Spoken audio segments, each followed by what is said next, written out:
انہیں آپریشن کی کامیابی کی اطلاع بھجوائی گئی۔ وہ بھاگے بھاگے پہنچے، ایس پی صاحب سے تفصیلات معلوم کرنے لگے۔ میں نے جو کچھ ایس پی صاحب کو بتایا تھا وہ انہوں نے اسسٹنٹ کمشنر صاحب کے گوش گزار کر دیا۔ اسسٹنٹ کمشنر صاحب خوش نظر آ رہے تھے۔ وہی کیا، موقع پر موجود ہر شخص اس ڈراپ سین پر مطمئن اور خوش تھا، اور یہاں تک کہ جاگیردار قادر زمان نے بھی اپنی گھنی مونچھوں تلے پرسکون مسکراہٹ سجا رکھی تھی۔ تاہم یہ میں ہی جانتا تھا کہ اس کے پرسکون مسکراہٹ کی تہہ میں کیا چھپا ہوا ہے، اور قادر زمان کے دل پر کیسے آرے چل رہے ہیں۔ اس کے بس میں ہوتا تو وہ مجھے کھڑے کھڑے گولیوں سے چھلنی کرتا اور پھر اپنے آدم خور بونوں کو میری لاش کی چیر پھاڑ کی کھلی چھٹی دے دیتا۔ وقت کا تقاضا نبھاتے ہوئے اس نے پھیکی سی مسکراہٹ کے ساتھ مجھے شاباش دی۔ میں نے کہا، بہت افسوس ہے زمان صاحب، آپ کا گارڈ زخمی ہوا اور گاڑی تباہ ہو گئی۔ وہ فراق دلی سے بولا، یہ کوئی نقصان نہیں ہے جان جی، خدا کا شکر ہے کہ بچیاں بچ گئیں اور کسی بے گناہ کی جان نہیں گئی۔ میں نے پوچھا، عیسیٰ جان کی حالت کیسی تھی؟ وہ بولا، کچھ کہا نہیں جا سکتا، بہت زخمی ہوا ہے، میرا خیال ہے لمبا چوڑا آپریشن ہوگا۔ عیسیٰ جان کے گرفتار شدہ ساتھیوں کو الٹی ہتکڑیاں لگا کر برآمدے میں ٹھنڈے فرش پر بٹھایا گیا تھا۔ ان میں سے ایک دو معمولی زخمی بھی تھے۔ وہ سب خون بار نظروں سے میری طرف دیکھ رہے تھے۔ مجرموں کی پناہ گاہ کی تلاشی لی جا رہی تھی۔ وہاں سے برآمد ہونے والی رائفلیں، شراب کی بوتلیں، ایمونیشن، مال مسروقہ، سب کچھ ایک ڈھیر کی صورت میں برآمدے میں جمع کیا جا رہا تھا۔ اس سامان میں وہ راکٹ لانچر بھی تھا جس سے میں آپریشن سے کچھ دیر قبل ناکارہ بنایا تھا۔ معلوم ہوا کہ یہ کوٹھی عیسیٰ جان کے خفیہ ٹھکانوں میں سے ایک تھی۔ اسے حال ہی میں تعمیر کیا گیا تھا اور اس پر کسی ایڈوکیٹ نعیم شاہ کے نام کی جعلی نیم پلیٹ لگی ہوئی تھی۔ مغویہ لڑکیاں پچھلے 3 ماہ سے اسی کوٹھی میں تھیں۔ عیسیٰ اور اس کے ساتھی وقتاً فوقتاً انہیں ہوس کا نشانہ بناتے رہتے تھے۔ بقول شہی سے لڑکیوں کا سودا ایک افوان بردہ فروش سے طے ہو چکا تھا۔ عیسیٰ جان بیانہ وصول کر چکا تھا۔ مال پہنچانے کی ذمہ داری عیسیٰ جان کی تھی اور خریدار کئی بار اصرار کر چکا تھا کہ لڑکیاں اس کے حوالے کی جائے، لیکن اس کا کہنا تھا کہ وہ فی الحال لڑکیوں کو اس کوٹھی سے نکال کر بارڈر پر پہنچانے کا رسک نہیں لے سکتا۔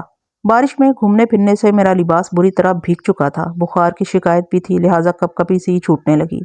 ویسے بھی اب میرا یہاں زیادہ کام نہیں تھا۔ ایس پی کے روبرو اپنا بیان قلم بند کرانے کے بعد میں نے ان سے جانے کی اجازت طلب کی۔ انہوں نے واکی ٹاکی میرے پاس رہنے دیا اور رائفل بھی۔ ان کا خیال تھا کہ مجھے ان چیزوں کی ضرورت پڑ سکتی ہے۔ رات 12 بجے کے قریب میں اپنے ٹھکانے واقعہ ڈبگری بازار واپس پہنچا۔ زری گل بند کمرے میں گھوڑے بیچ کر سو رہا تھا۔ میں نے کئی بار دروازہ کھٹکھٹایا، آخر دیوار پھاند کر صحن میں کود پڑا۔ کمرے کا دروازہ بھی زور زور سے بجانا پڑا۔ آخر زری گل کی آنکھ کھلی۔ ہو، آپ کدھر چلا گیا تھا؟ وہ غنودگی میں بڑبڑایا۔ فریال بھی آپ کے انتظار میں بیٹھ بیٹھ کر ابھی واپس گیا ہے، اس سے پہلے وہ 9 بجے بھی آپ کا پوچھنے کے لیے آیا تھا۔ میں اس اوٹ پٹانگ لڑکی کی دلیری پر حیران ہوا۔ وہ رات 12-1 بجے تک گھر کے باہر کدکڑے لگاتی پھرتی تھی۔ کیا کہتی ہے وہ؟ میں نے پوچھا۔ اس نے ہم کو بتایا کچھ نہیں، لیکن وہ آپ کے بارے میں بڑا فکر مند ہے۔ وہ ہم سے بہت دیر باتیں کرتا رہا۔ وہ بہت اچھا لڑکی ہے، اس کا دل بہت صاف ہے، بالکل شیشے کا مافک۔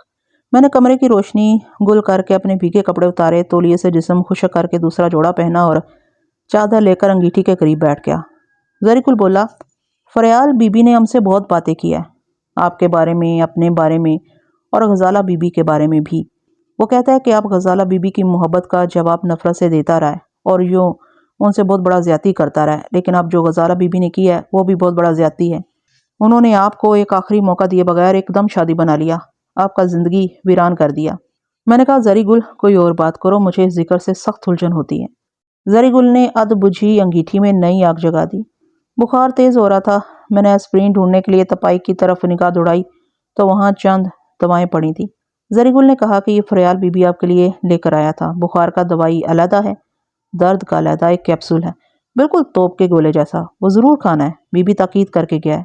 میں نے دیکھا میرا بستر بڑے سلیقے سے بچھا ہوا تھا، رات کو پہننے والی شلوار قمیض کھونٹی پر ٹنگی تھی، تولیہ، صابن، شیف کا سامان، سب کچھ اپنی جگہ ترتیب سے رکھا تھا۔ زری گل میرے جیسا چھڑا چھانٹ اور آوارہ گرد تھا، اس میں اتنا سلیقہ کہاں تھا، یقیناً یہ سب کچھ فریال کر کے گئی تھی۔ میں نے تپائی سے دوا والی بوتلیں اٹھائیں، بڑی مہنگی دوائیں تھیں۔ بوتلوں کے اوپر ہی فریال اپنے ہاتھ سے خوراک اور وقت وغیرہ لکھ کر گئی تھی۔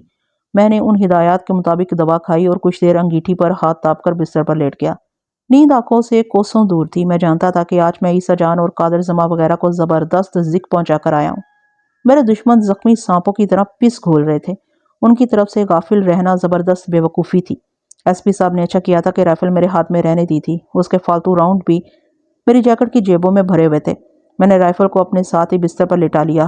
زری گل گلنار کالونی کی تازہ خبریں سننے کے لیے بے تاب تھا۔ میں نے اسے متصراً وہاں پیش آنے والے واقعات سے آگاہ کیا۔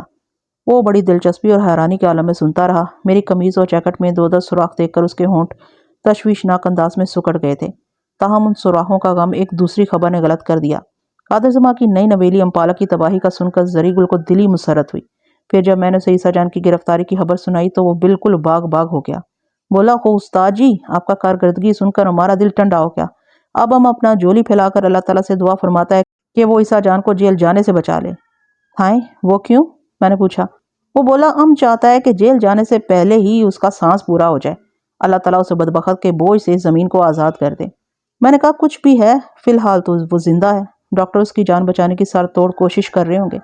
قانون یہی کہتا ہے کہ قاتل کو پھانسی بھی دینی ہو تو پہلے اسے بھلا چنگا کرو۔ قانون کا بات چھوڑو جی، زری گل نے برا سا منہ بنایا۔ قانون کا بات ہم کو کبھی اچھا نہیں لگا۔ یہ ہمیشہ ایرا پیری والا بات ہوتا ہے۔ ہم تو کہتا ہے جس سچ کو ثابت کرنے کے لیے جھوٹ کا سہارا لینا پڑے اس سچ پر 1000 بار لعنت۔ ہم باغی ایسے سچ اور قانون کا۔ میں نے کہا، کبھی کبھی مجھے لگتا ہے کہ تمہارے اندر لالا سدھیر کی روح حلول کر گئی ہے۔ تم بات کرتے ہو تو لگتا ہے سدھیر مکالمے بول رہا ہے۔ زری گل نے کہا، آپ کیسا بات کرتا ہے استاد صاحب؟ لالا سدھیر ابھی زندہ ہے، اس کا روح اب میں کیسے حلول کر سکتا ہے؟ اللہ اس کی عمر دراز کرے، ابھی تو وہ جوان جہان ہے، فلم لاٹری میں ہیرو آیا ہوا ہے۔ ہمارا یہ پکا پکا ایمان ہے کہ لالا سدھیر سدا بہار ہیرو ہے۔ وہ جب تک زندہ ہے اس کا سانس چلتا ہے، کوئی مائی کا لال اسے فلم میں ہیرو آنے سے نہیں روک سکتا۔ میں نے زری گل سے بحث کرنا مناسب نہیں سمجھا، ورنہ خدشہ تھا کہ اصل بات وہیں رہ جائے گی اور پاکستان کے جنگجو فلمی ہیروز کے بارے میں ایک ایسی فلم چلے گی جس کو صبح تک اینڈ نہیں لگے گا۔ میں نے موضوع بدلتے ہوئے کہا، زری گل، تمہارے پاس پستول ہے؟ بالکل جناب، یہ دیکھیں، ہم نے تکیے کے نیچے رکھا ہوا ہے، ساتھ میں مسرت شاہین کا فوٹو بھی ہے۔ اگر کوئی شوقین قسم کا فلمی پٹھان ہوگا تو یہ فوٹو دیکھ کر ہی مر جائے گا، ورنہ ہم اپنے پستول سے کام چلائے گا۔ بس ٹھیک ہے، ذرا ہوشیار ہو کر سونا، عیسیٰ کے ساتھی زخم چاٹ رہے ہیں، کہیں کوئی بے قرار ہو کر ہمارے غریب خانے کو رونق بخشنے نہ چلا ہے۔ آپ بے فکر رہیں جناب، ہم نے اپنا نیند پورا کر لی ہے۔ اب اگر آپ آرام کرنا چاہتا ہے تو تسلی سے کریں۔ تھکاوٹ کا اثر تھا یا شاید دوا کی غنودگی، رات کا باقی حصہ میں نے گہری نیند میں گزار دیا۔ نہ بخار کا احساس ہوا، نہ سینے کی تکلیف نے بے چین کیا، لیکن جب نیند ٹوٹنا شروع ہوئی تو دونوں بلائیں اکٹوپس کی طرح آگے بڑھی اور مجھے اپنے لہراتے بازوؤں میں جکڑنے لگی۔ سینے کی تکلیف دم بدم بڑھتی چلی جا رہی تھی، بخار کے سبب منہ خشک ہو گیا تھا اور یوں لگتا تھا کہ جسم کسی الاؤ میں دھرا ہے۔ میں جاگتے ہوئے بھی جیسے خواب میں تھا۔ میں نے پانی پیا تھا، شاید خود پیا تھا یا زری گل نے پلایا تھا۔ پھر میں نے چمچ کے بغیر ہی تھوڑی تھوڑی دوائی حلق میں انڈیلی تھی۔ کیپسول کا یاد نہیں کھایا تھا یا نہیں۔ گاہے گاہے زری گل کا ہاتھ میرے ماتھے پر آتا تھا، کبھی میں اسے اپنے پاؤں دباتے پاتا، کبھی میرے منع کرنے کے باوجود میرے سینے کی مالش کرنے لگتا۔ پھر مجھے لگا کہ غزالہ اپنے شوہر کے ساتھ میرے کمرے میں داخل ہوئی ہے۔ اس کے داخل ہوتے ہی کمرہ کاسمیٹکس کی خوشبو سے مہک اٹھا۔ وہ زرق برق لباس میں تھی۔ میں نے اس کا گداز ہاتھ اپنی پیشانی پر محسوس کیا، اس کے ہاتھوں میں شاید طلائی کنگن کھنکے تھے۔ اس کا شوہر قریب رکھی کرسی پر بیٹھ گیا تھا۔ میں نے آنکھیں پھاڑ پھاڑ کر دیکھنے کی کوشش کی، مجھے اس کی صورت ٹھیک سے نظر نہیں آ رہی تھی۔ زری گل کی دور افتادہ آواز میرے کانوں میں پڑی۔ وہ کہہ رہا تھا، میرے منع کرنے کے باوجود رات بارش میں بھیگتے رہے ہیں، اس لیے طبیعت زیادہ خراب ہو گئی ہے۔ غزالہ کا ہاتھ میرے سینے پر تھا اور میں نے اسے تھام رکھا تھا۔ میں اسے چھوڑنا نہیں چاہتا تھا، تمام زندگی چھوڑنا نہیں چاہتا تھا۔ اچانک مجھے لگا کہ غزالہ اپنی آواز میں نہیں، فریال کی آواز میں بول رہی ہے۔ دھیرے دھیرے مجھے یہ احساس ہونا شروع ہوا کہ میرے قریب بیٹھی ہوئی لڑکی غزالہ نہیں، فریال ہے۔ میں نے سر جھٹک کر ذہن پر چھائی ہوئی دھند کو صاف کیا اور پوری آنکھیں کھول کر سامنے دیکھا۔ ہاں، وہ فریال ہی تھی۔ جس شخص کو میں غزالہ کا شوہر تصور کر رہا تھا وہ فریال کے ڈیڈی ایس پی ساہی صاحب تھے۔ کرسی پر بیٹھے وہ بڑی تشویش سے مجھے دیکھ رہے تھے۔ میرے ذہن پر چھائی ہوئی غنودگی اب چھٹ چکی تھی۔ میں اٹھا اور تکیے سے ٹیک لگا کر بیٹھ گیا۔ ایس پی صاحب نے میرا ہاتھ اپنے ہاتھوں میں تھام لیا اور بولے، شاہ جہاں، تمہیں سب کام چھوڑ کر میرے ساتھ اسپتال چلنا ہوگا، ابھی اور اسی وقت۔ تم بے حد بے پرواہ اور غیر ذمہ دار شخص ہو۔ درد کش دوائیں کسی تکلیف کا علاج نہیں ہوتی ہیں۔ ان دواؤں پر کب تک چلو گے؟ اگر آئینہ ہے تو اس میں اپنی صورت دیکھو، میرا خیال ہے کہ خود کو مشکل سے پہچان سکو گے تم۔ میں نے کہا، ایسی بات نہیں ہے ساہی صاحب، طبیعت کافی سنبھل گئی تھی، بس رات کو بارش میں بھیگنے والی غلطی ہو گئی۔ اگر میں نے بہت ٹالنا چاہا لیکن فریال اور ساہی صاحب نے میری ایک نہیں سنی۔ سڑک پر ساہی صاحب کی ذاتی کار موجود تھی۔ وہ اس کار پر کل رات ہی لاہور سے پشاور پہنچے تھے۔ وہ مجھے سیدھے ایک پرائیویٹ اسپتال میں لے گئے۔ بہت مہنگا اور بڑا اسپتال تھا۔ 1 گھنٹے کے اندر اندر میرے 2-3 ٹیسٹ ہوئے، پہلے ایکس رے، پھر الٹرا ساؤنڈ، پھر ای سی جی اور یورین ٹیسٹ وغیرہ۔ یہیں اسپتال کے استقبالیے میں نے تازہ اخبار میں دیکھا، پشاور کی گلنار کالونی میں ہونے والے مارکے کی خبر جلدی سرخیوں میں موجود تھی۔ زخمی عیسیٰ جان کی تصویر بھی شائع ہوئی تھی۔ ایک تصویر اس کے 2 مردہ ساتھیوں کی تھی۔ نیوز رپورٹر نے ان 2 ایئر ہوسٹسوں کی تصویر کھینچنے کی کوشش بھی کی جنہیں میں اور جلیل کمانڈوز کوچ سمیت عیسیٰ کے چنگل سے نکال لائے تھے کیمرے کی آنکھ سے بچنے کے لیے۔ دونوں لڑکیوں نے چہرے چادروں میں چھپا لیے تھے۔ خبر میں بتایا گیا تھا کہ پولیس کمانڈوز نے بروقت ایکشن کر کے بدنام زمانہ ڈاکو عیسیٰ جان کے چنگل سے مغویہ لڑکیاں آزاد کرا لیں۔ ایکشن کی تفصیلات بھی مرچ مسالے کے ساتھ بیان کی گئی تھیں۔ ایک باکس میں لکھا گیا تھا کہ اس کارروائی میں ڈاکو کی طرف سے آزادانہ راکٹ لانچر استعمال کیے گئے۔ ایس پی جازب کی تصویر اخبار کی زینت بنی تھی، تاہم میرا یا جلال کمانڈر کا کہیں ذکر نہیں تھا۔ مجھے ذرا ملال نہیں ہوا تھا کہ ایس پی جازب نے سارا کریڈٹ خود لینے کی کوشش کی ہے۔ میں تو پہلے ہی ان سے کہہ دیا تھا کہ وہ یہ کریڈٹ لے سکتے ہیں۔ میرے لیے یہی اطمینان کافی تھا کہ لڑکیوں کے غمزدہ ورثہ کی اشکشوئی ہو گئی ہے اور وہ بوڑھے خاد جو دعاؤں کے لیے اٹھے ہوئے تھے نامراد واپس نہیں آئے۔ میرے ٹیسٹوں کی رپورٹیں ملنے میں یقیناً 8-10 گھنٹے لگ جاتے، مگر ساہی صاحب کی وجہ سے یہ کام بھی ارجنٹ ہوا۔ اسپتال پہنچنے کے 2 گھنٹے بعد میرے مرض کی تشخیص مکمل ہو گئی۔ معلوم ہوا کہ میری پسلیوں کے نیچے چوٹ کے اثرات ہیں۔ پسلیوں اور پھیپھڑوں کی درمیانی والی جھلی میں شدید ورم تھا۔ اس ورم کی وجہ سے گاہے گاہے مجھے ہلکے اور تیز بخار کی شکایت ہو جاتی تھی۔ ایک سینئر ڈاکٹر صاحب نے چند دوائیں اور انجیکشن وغیرہ لکھ دیے تھے۔ اس کے علاوہ 2 ہفتے کے لیے مکمل بیڈ ریسٹ کی تاکید کی۔ فریال مطمئن نظر آنے لگی۔ وہ بس ضد تھی کہ میں وہ ہسپتال مکان چھوڑ کر ان کے ساتھ چلوں اور کسی اچھے ہوٹل میں قیام کر لوں، لیکن میرے لیے یہ ناممکن تھا۔ مشتبہ کنور اور جی کلارک صاحب نے مجھے کسی ہوٹل میں ٹھہرنے سے منع کر رکھا تھا۔ وہ بچکانہ انداز میں ضد کرنے لگی۔ میں نے ساہی صاحب سے کہا کہ وہ اسے سمجھائیں۔ ان کے سمجھانے کے بعد وہ بمشکل مانی۔ ساہی صاحب نے مجھے اس کے ساتھ واپس ٹپکری بازار بھیج دیا۔ وہ خود ایک سرکاری جیپ میں بیٹھ کر ہیڈ کوارٹر چلے گئے تھے۔ فریال مجھے ایسے ٹریٹ کر رہی تھی جیسے کسی شدید بیمار شخص کو کیا جاتا ہے۔ وہ مجھے بائستگی چلاتے ہوئے گاڑی تک لائی، میرے لیے دروازہ کھولا، بند کیا، پھر ڈرائیونگ سیٹ پر بیٹھ گئی۔ آنکھیں نکال کر بولی، دیکھیں شاہجہاں صاحب، 2 ہفتے آپ نے بستر سے پاؤں بھی نیچے اتارا تو مجھ سے برا کوئی نہیں ہوگا۔ دعائی رب کی، اتنا شدید انفیکشن ہے آپ کے سینے میں، پھر بھی آپ کلانچے بھرتے پھرتے ہیں۔ شفتہ باجی کو پتہ چل جائے کہ آپ ہمارے ہوتے سوتے اس طرح کی بے پرواہی برت رہے ہیں تو وہ کیا سوچیں گی ہمارے بارے میں؟ خبردار، اب آپ کو ہر کام مجھ سے پوچھ کر کرنا ہوگا۔ وہ بڑی تیز ڈرائیور تھی، لیکن میری بیماری کے خیال سے آہستہ چل رہی تھی۔ رفتار کی یہ کمی اس کی زبان پوری کر رہی تھی۔ 100 میل فی گھنٹہ کی رفتار سے بول رہی تھی وہ۔ دائیں طرف کی کھڑکی کھلی تھی۔ اس کا آنچل بار بار اڑ کر میرے چہرے کو ڈھانپ لیتا تھا۔ میں اسے ہٹاتا، وہ پھر اٹکیلیاں کرنے لگتا۔ آخر میں نے اسے فریال کے گلے میں لپیٹ دیا۔ وہ حیرت سے میری طرف دیکھنے لگی، جیسے اسے اپنے آنچل کی ہر مستیوں کا اب تک احساس ہی نہیں تھا۔ اور یہ صرف آنچل ہی کی بات نہیں تھی، وہ اپنے زہد شکن شباب سے بھی ایسی ہی بے خبر تھی۔ اچانک مجھے احساس ہوا کہ ہمارا تعاقب ہو رہا ہے۔ تعاقب کرنے والی ایک سرخ کرونا گاڑی تھی۔ وہ 1.5-2 میل سے مسلسل پیچھے آ رہی تھی۔ یہاں تک تو خیریت تھی، لیکن جب ہم کینٹ کی ایک نیم سنسان سڑک پر پہنچے اور سرخ گاڑی نے ہمیں اوورٹیک کرنے کی کوشش کی تو میں سمجھ گیا کہ میری بحالی صحت کے سلسلے میں فریال کی تمام منصوبہ بندیاں ناکام ہونے والی ہیں۔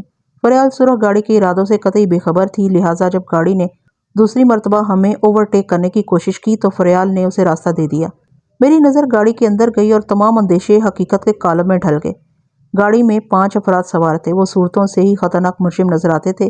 میں انہیں پہچانتا نہیں تھا، لیکن بغیر پہچانے ہی مجھے یقین آ گیا کہ وہ منتخب قسم کے پیشہ ور قاتل ہیں۔ عین ممکن تھا کہ ان کا تعلق قدر زماں کی منحوس حویلی سے ہو۔ جو ہی سرخ گاڑی ہمارے برابر پہنچی، میں نے ایک 8 mm رائفل کو حرکت میں دیکھا۔ اس کی بے رحم فولادی نال ہماری طرف گھوم رہی تھی۔ یہ لمحوں اور ساتوں کا کھیل تھا۔ ایک انگلی حرکت میں آنے والی تھی اور ہم دونوں موت کی آگ میں نہانے والے تھے۔ میں نے فریال کی گردن اپنے دائیں بازو میں لی اور اسے پوری قوت سے نیچے کی طرف کھینچا۔ اس کے ساتھ ہی میں خود بھی نیچے جھک گیا تھا۔ مجھے یاد ہے کہ میرا سر دروازے کے نچلے حصے کو چھونے لگا تھا۔ یکایک خوفناک تڑتڑاہٹ سے ہماری گاڑی پر گولیوں کی بوچھاڑ ہو گئی۔ میں نے محسوس کیا کہ شیشے کی کرچیاں میرے سر کے پچھلے حصے اور گردن پر گر پڑی ہیں۔ گاڑی بڑے خطرناک انداز میں لہرا کر بائیں طرف مڑ گئی تھی اور مڑتی چلی جا رہی تھی۔ میرے کانوں میں فریال کی ایک طویل چیخ گونج رہی تھی۔ میں نے سر اٹھا کر اسٹیئرنگ سنبھالنا چاہا، لیکن بہت دیر ہو چکی تھی۔ گاڑی تو اپنے ٹائروں پر رہی، لیکن دوبارہ لٹو کی طرح گھوم گئی اور پھر چند نازک پودوں کو توڑ کر پہلو کے بل الٹ گئی۔ گاڑی بائیں سمت الٹی تھی، لہٰذا چیختی چلاتی فریال میرے اوپر لد گئی تھی۔ اس کا گھٹنا میرے پیٹ میں دھسا ہوا تھا اور اس کے پیٹ نے میرا چہرہ ڈھانپ رکھا تھا۔ گاڑی جس انداز سے الٹی تھی وہ خاصا حوصلہ افزا تھا۔ مجھے یقین تھا کہ میری طرف فریال بھی شدید چوٹوں سے محفوظ رہی ہوگی۔ میں فریال کے نیچے سے نکل کر کھڑا ہوا اور جسم کو زور سے آگے کی طرف جھلایا۔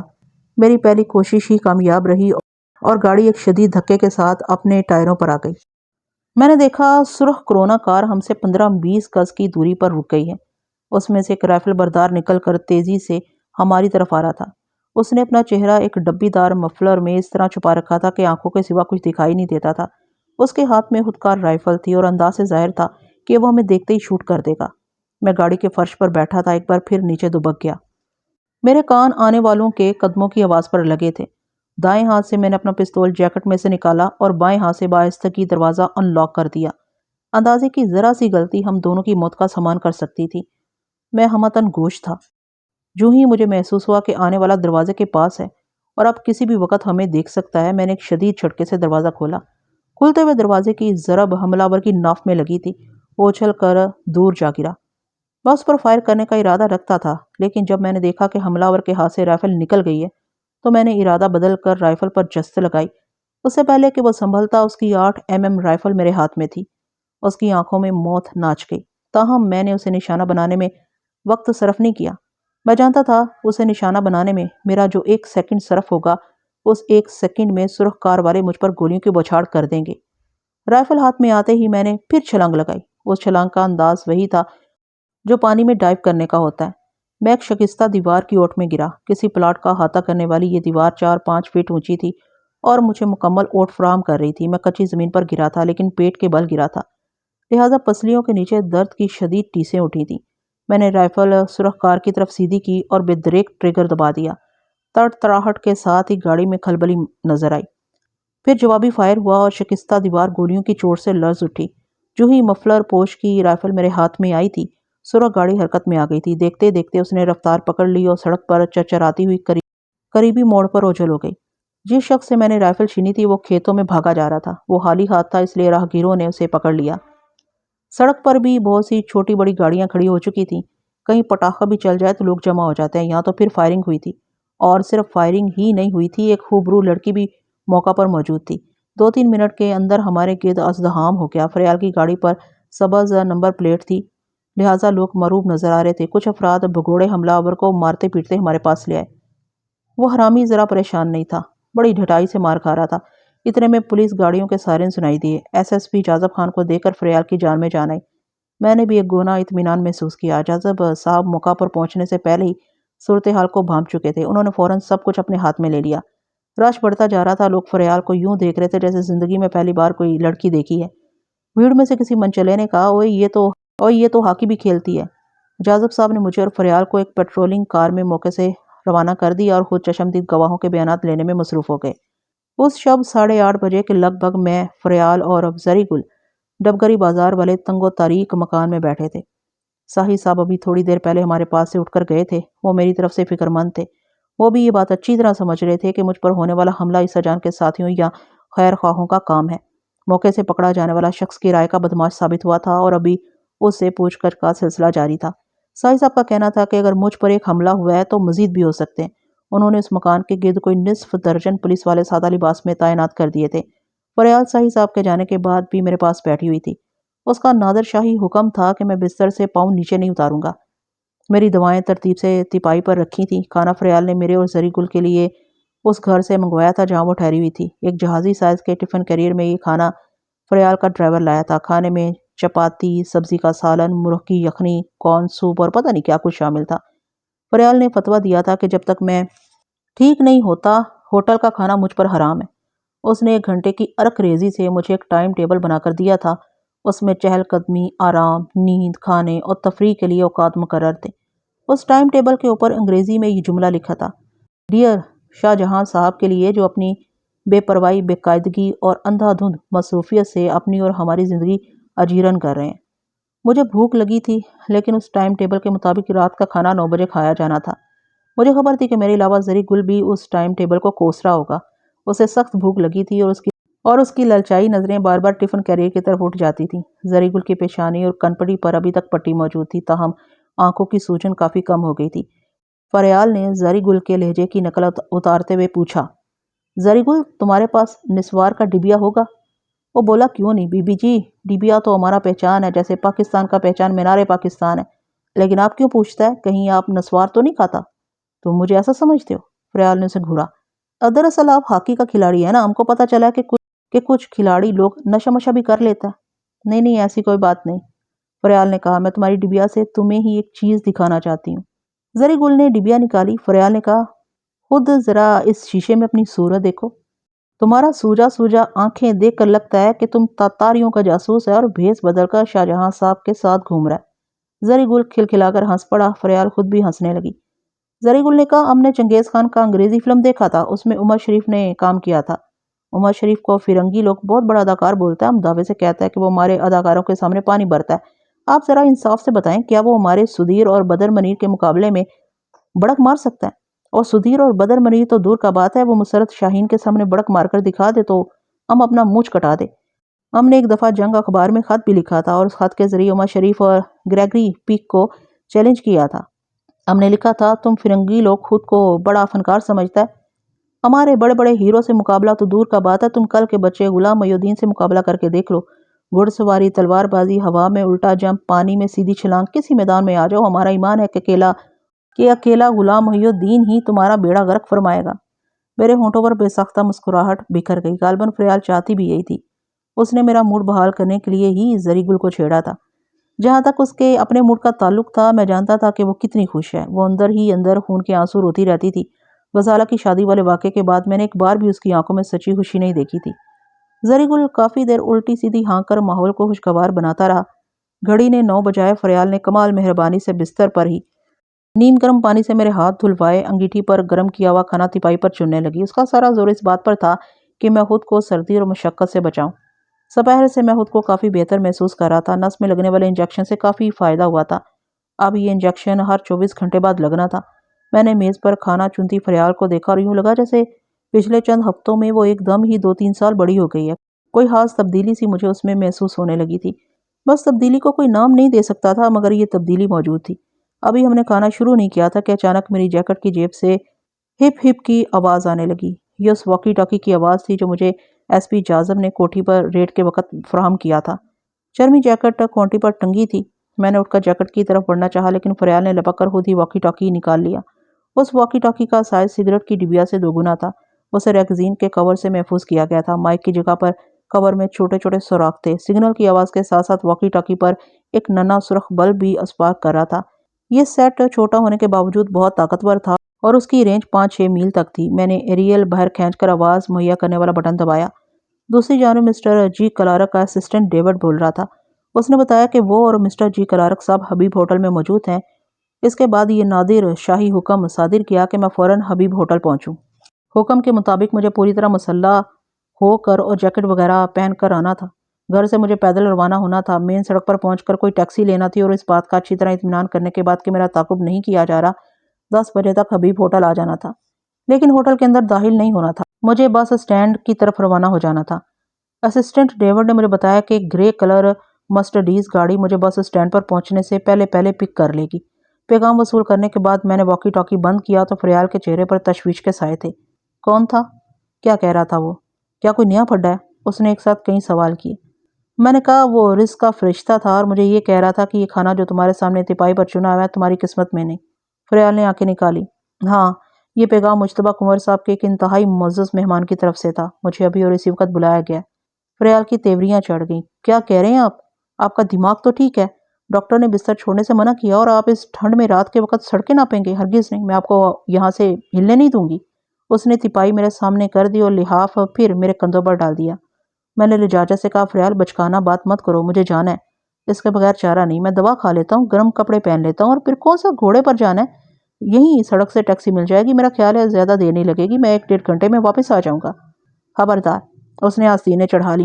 میں نے بہت کوشش کی کہ وہ مان جائے لیکن وہ اڑی رہی، یہاں تک کہ سچ مچ زور آزمائی کرنے لگی۔ میں اٹھنے لگا تو اس نے مجھے بازوؤں میں بھر کر دوبارہ بستر پر گرا دیا۔ شاید وہ اس سے بھی آگے بڑھتی اور باقاعدہ مجھ سے کشتی کرنے لگتی، لیکن اچانک اسے احساس ہوا کہ یہ ہاتھ ہوائی میرے سینے کی تکلیف کو بڑھا سکتی ہے۔ وہ اچانک مجھ سے الگ ہو گئی، بے حد خفا نظر آ رہی تھی وہ۔ کچھ دیر چپ چاپ میری طرف دیکھتی رہی، پھر اپنا ہینڈ بیگ اٹھا کر پاؤں پٹکتی ہوئی کمرے سے نکل گئی۔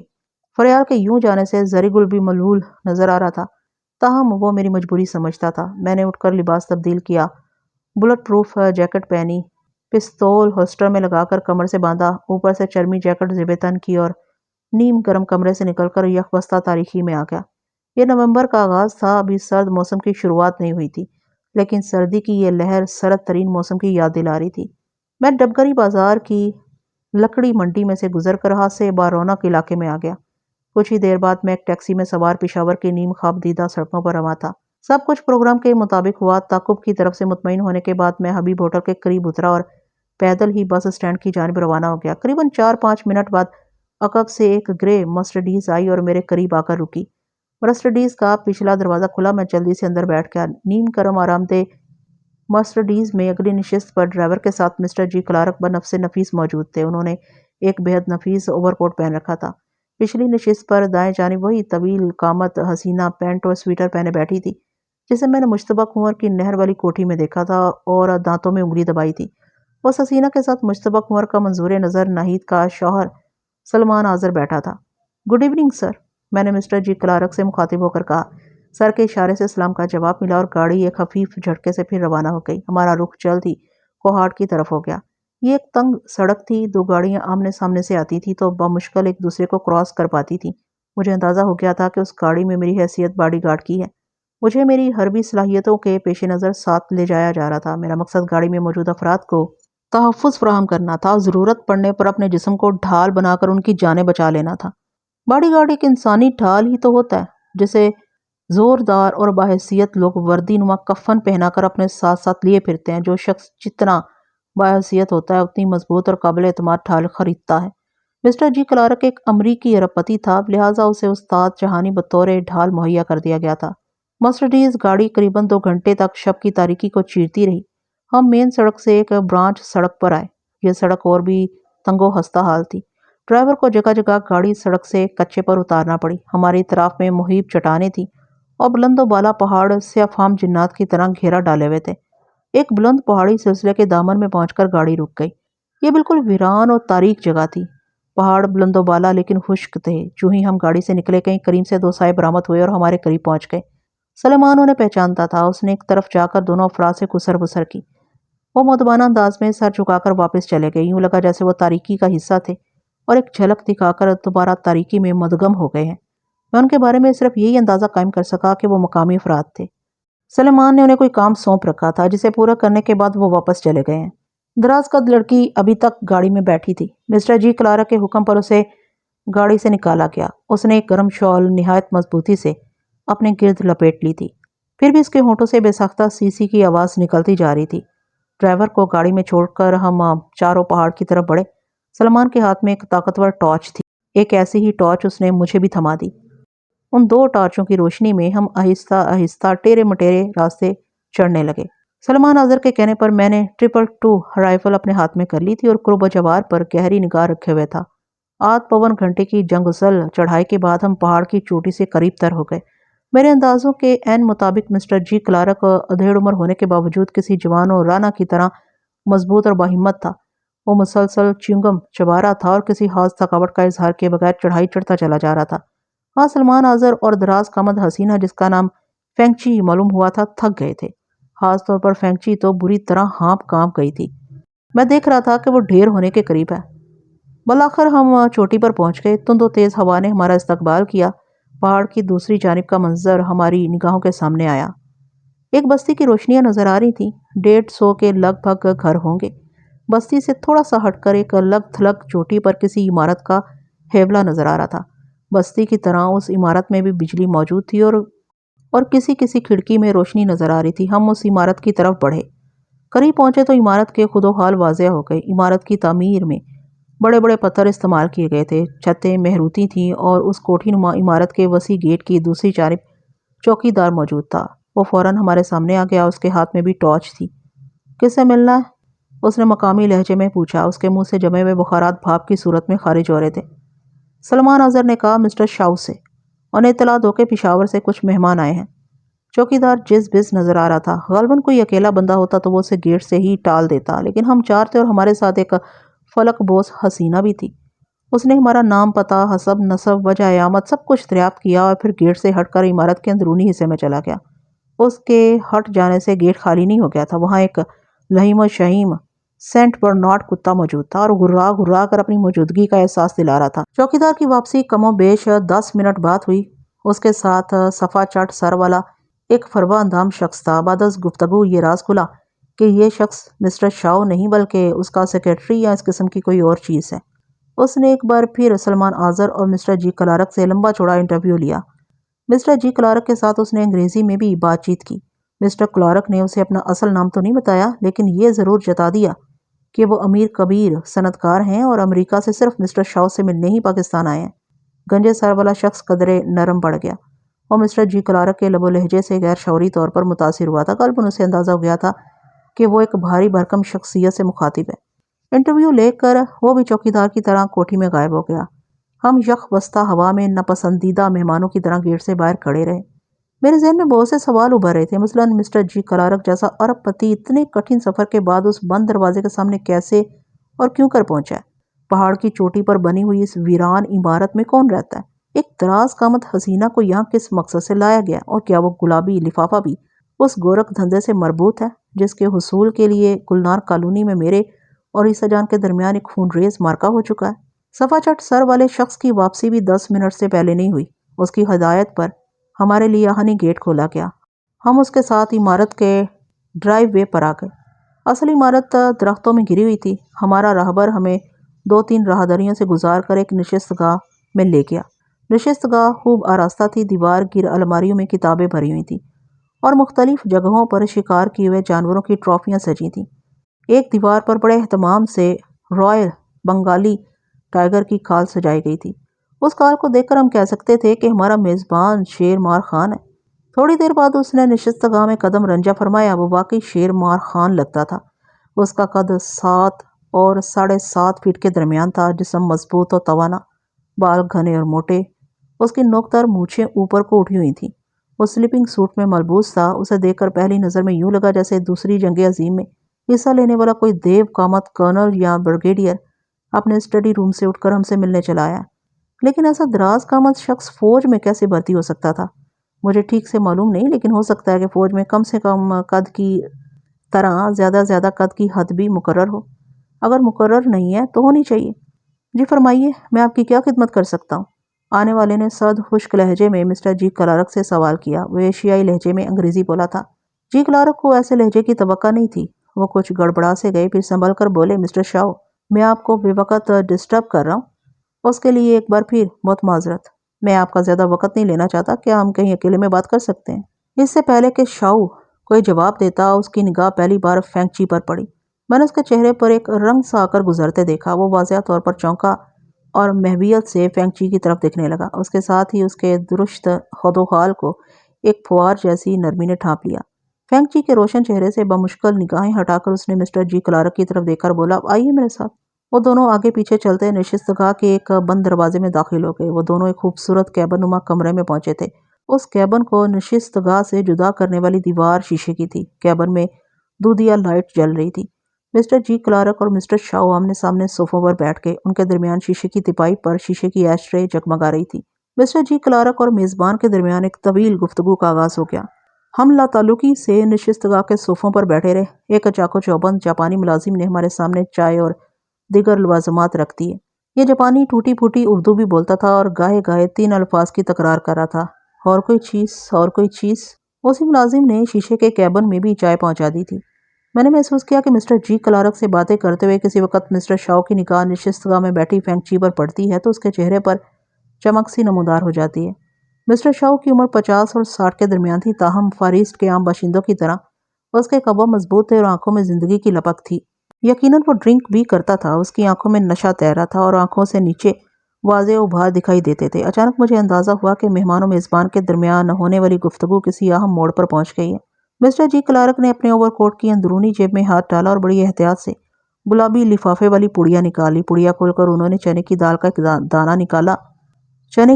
ایک دانہ نکالا اور مسٹر شاؤ کی ہتھیلی پر رکھ دیا۔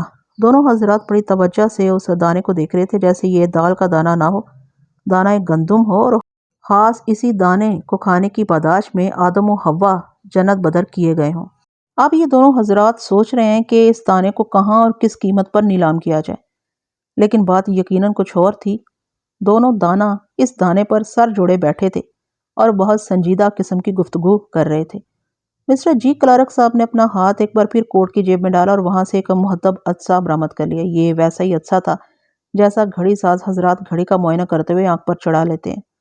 مسٹر شاؤ نے عدسہ اپنی آنکھ پر لگایا۔ ایسا کرنے میں مسٹر جی کلارک صاحب نے بھی ان کی مدد کی۔